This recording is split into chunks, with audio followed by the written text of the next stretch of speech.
Are you saying there's a real possibility then that you do nothing if Putin doesn't come to the table for a ceasefire? I'll see whose fault it is. If there are reasons why, I'll understand that. I know exactly what I'm doing. This is exactly the trap that Russia wants us to walk into. I mean, the discussion all about what Ukraine should give up. What is the concessions that Ukraine is willing to do?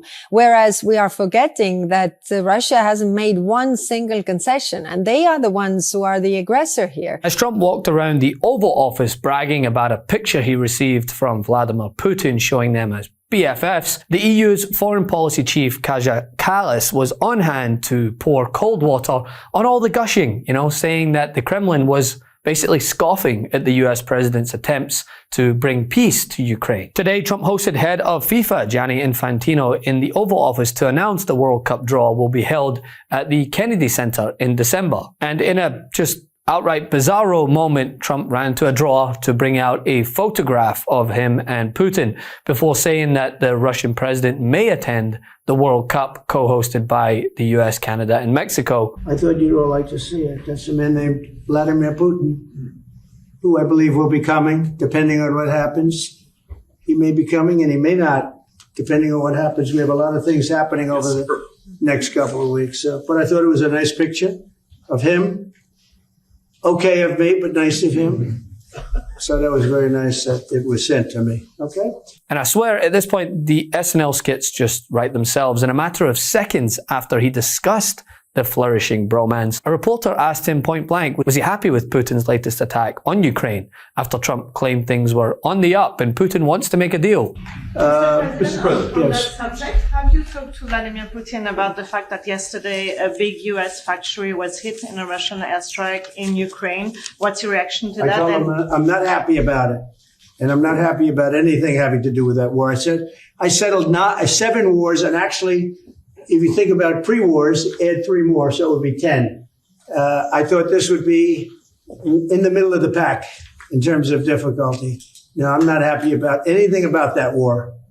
Nothing. Not happy at all. We'll see what happens. Mr. President, on Ukraine, how long will you give Putin? A couple of weeks. We're going to figure it out. We'll find it. Do you think you'll have to intervene at some point? Look, it takes 2 to tango. You understand that. I wanted to have a meeting with those 2. I could have been at the meeting, but a lot of people think that nothing's going to come out of that meeting. You have to be there. Maybe that's true. Maybe it's not. But we're going to see. In the meantime, people continue to die. But I've solved 7 of them where they were in wars for 31, 35, and 37 years. We had 3 of them that were for more than 30 years, Johnny, and I got them solved. And we solved one that could have been a nuclear war with India and Pakistan. That was getting ready to be a nuclear war. I solved them all. And this one, I thought we would have had it done by now, but it's more different. There's a lot of anger, a lot of hatred. There's a tremendous amount of hatred there. So, but we'll see what happens. I think in 2 weeks we'll know which way I'm going. Because I'm going to go one way or the other. And they'll learn which way I'm going. Clearly, that's not the case, which leads us to comments from the EU foreign policy chief, who believes that Trump handed a major propaganda victory to Putin and risked walking into the Kremlin's trap, as she said on BBC Radio 4. No, this is exactly the trap that Russia wants us to walk into. I mean, the discussion all about what Ukraine should give up. What is the concessions that Ukraine is willing to do? Whereas we are forgetting that Russia hasn't made one single concession, and they are the ones who are the aggressor here. Est-ce que je pense que le président Poutine veut la paix? La réponse est non. Si vous voulez mon intime conviction, non. Est-ce que je pense que le président Trump veut la paix? Oui. Je ne pense pas que le président Poutine veuille la paix.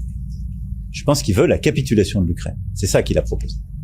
Donc, going on to say, quote, "It's clear that Russia does not want peace, and any promises that Putin has given so far, he hasn't kept." And funnily enough, as Trump was boasting about a picture that was taken of them both and sent by Putin, she said it was clear before the meeting that Putin just wanted the picture, but he got so much more. Putin is just laughing, not stopping the killing, but increasing the killing. And case in point, today, Russian missiles and drones continue to rain down on Ukrainian cities, killing civilians and pummeling infrastructure, which, as Kalas said, Russia has made not one concession, despite being the aggressor, which if you were to listen to the president on this matter, clearly he's not in agreement, hence why he continues to flip-flop on calls for a ceasefire as well as retaliatory tariffs on Russia. And he changed his tune on a major sticking point that echoes Russia. And I think we'll probably end up at some point getting a ceasefire in the not too distant future. I want it to end immediately. I want a ceasefire now. Pretty soon have a full ceasefire. He has made it clear to both sides that he wants to see a peaceful resolution and a ceasefire as soon as possible. I'd like to see a ceasefire. I want to see a ceasefire. I don't think you need a ceasefire. You know, if you look at the 6 deals that I settled this year, they were all at war. I didn't do any ceasefires. But we can work a deal where we're working on a peace deal while they're fighting. They have to fight. Trump flew to Alaska to talk to Putin about Ukraine for less than 3 hours, after which they held a press conference that went so badly, even this Fox News reporter couldn't put a positive spin on it. The way that it felt in the room was not good. It did not seem like things went well, and it seemed like Putin came in and steamrolled, got right into what he wanted to say, and got his photo next to the president and then left. Yeah, not great. And while the White House later released this black and white photo of Trump looking tough while talking to Putin, it does seem like the vibe was more accurately summed up by this AP photo of Putin looking confident and Trump looking like that room temperature shrimp is coming back up. So good, guys. He has a nice picture to frame in a room that Liberace would even say, can we tone it down here? When you see Trump with Putin, as I have on a few occasions, he's like the 12-year-old boy that goes to high school and meets the captain of the football team.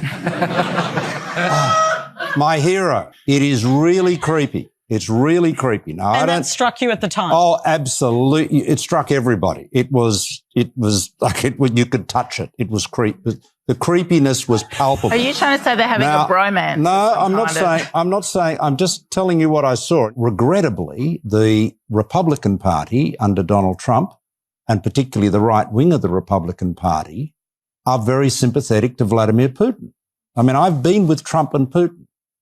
Trump is in awe of Putin.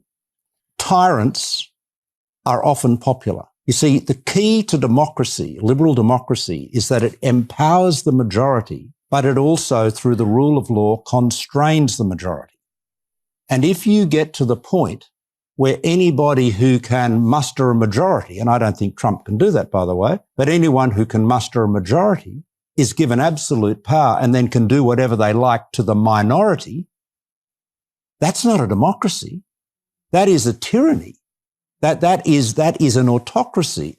Even if it's got the support of 51% of the population, that is not what makes a democracy.